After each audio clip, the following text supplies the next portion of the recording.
Today, we'll dive into the science of argument avoidance, explore the psychology of persuasion, and learn practical, empathy-driven strategies to truly influence others. Ready for actionable wisdom that will transform how you handle every disagreement. Let me tell you a story. After World War I, a manager tried to correct a dinner guest about a quote he misattributed. He was right, but did anyone thank him? No. He became the villain of the evening. Why? Because arguments aren't competitions of facts, but battlegrounds of pride and emotion. Now, you might think, but if I prove my point, haven't I won? Not quite. The technical term here is reactance, the instinctive pushback when someone feels their autonomy threatened. Logic alone is like bringing a ladder to a wall that's already surrounded by a moat. 9 times out of 10, both sides leave an argument even more convinced they're right. The cost? Lost goodwill and damaged relationships. Ask yourself, would you rather be right or effective? When you win an academic victory, you often lose the person. Like the Boston Transcript's doggerel. You're dead right, but you're just as dead as if you were wrong. Here's the resolution. Stop aiming for triumph, start aiming for understanding.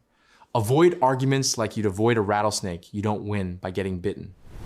How tempting is it to point out when someone else is wrong? Yet as soon as you say you're wrong, you've triggered a cascade of defensive reactions. Think of it as the emotional equivalent of an immune response. Instead of openness, you get opposition. Imagine if instead you started with, I may be wrong, I frequently am, let's examine the facts. Suddenly, you're not an adversary, but an ally. This is humility in action, and it's a trust-building superpower. The technical term is ego preservation, and it's as primal as the fight or flight response. When you attack someone's ideas, you're attacking their sense of self. But when you show respect, even when disagreeing, you leave the door open for dialogue. Think about the Supreme Court attorney who bluntly corrected a justice, or the salesman who lectured a customer. Did logic prevail? Hardly.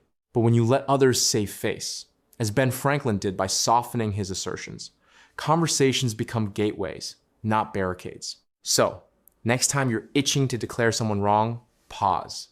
Choose diplomacy over debate.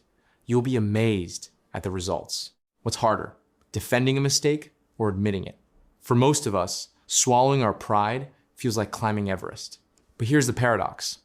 When you admit your errors quickly and emphatically, you flip the script. Instead of blame, you inspire generosity. Remember the manager caught with his unleashed dog? By openly admitting fault, he allowed the officer to respond with humanity. That's disarming honesty. It's like handing someone your shield before they even lift their sword. The technical term here is preemptive concession. In negotiation theory, it's a strategic move. The first to admit fault often controls the tone of resolution. Instead of a battle, it becomes a collaboration. Consider this. If you're wrong, say so loudly and gladly. Not only do you clear the air, but you also gain respect. Just ask Robert E., who took responsibility for a defeat, or the artist who criticized his own errors before his client could. The result? Problems minimized, trust maximized. Next time you feel the urge to defend, try the opposite. Admit your mistake first and watch conflict melt away. Ever notice how a drop of honey draws more flies than a gallon of vinegar? It's not just a saying, it's social psychology in action. Begin in a friendly way, and you set the stage for agreement rather than resistance. This is rapport building, which works like emotional lubrication. It smooths every interaction. Let me ask you, do you like being badgered or sold to? Of course not. That's why the Socratic method leading with questions that invite agreement is so powerful.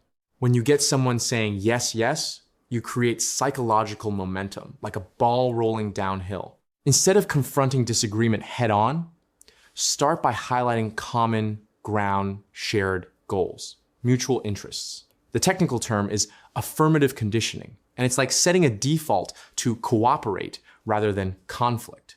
Imagine a negotiation where you focus first on where you agree.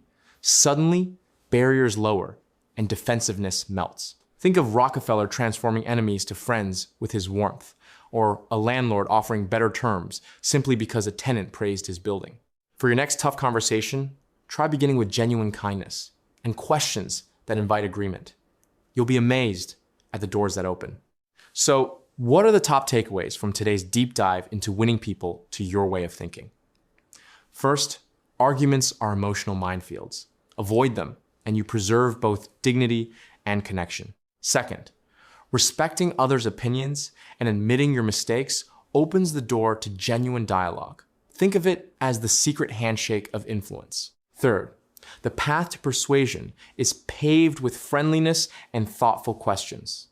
Using tools like affirmative conditioning and preemptive concession, you transform opposition into cooperation. Remember, the goal isn't to win battles, but to win people. Here's one concrete action step. The next time you sense a disagreement brewing, pause.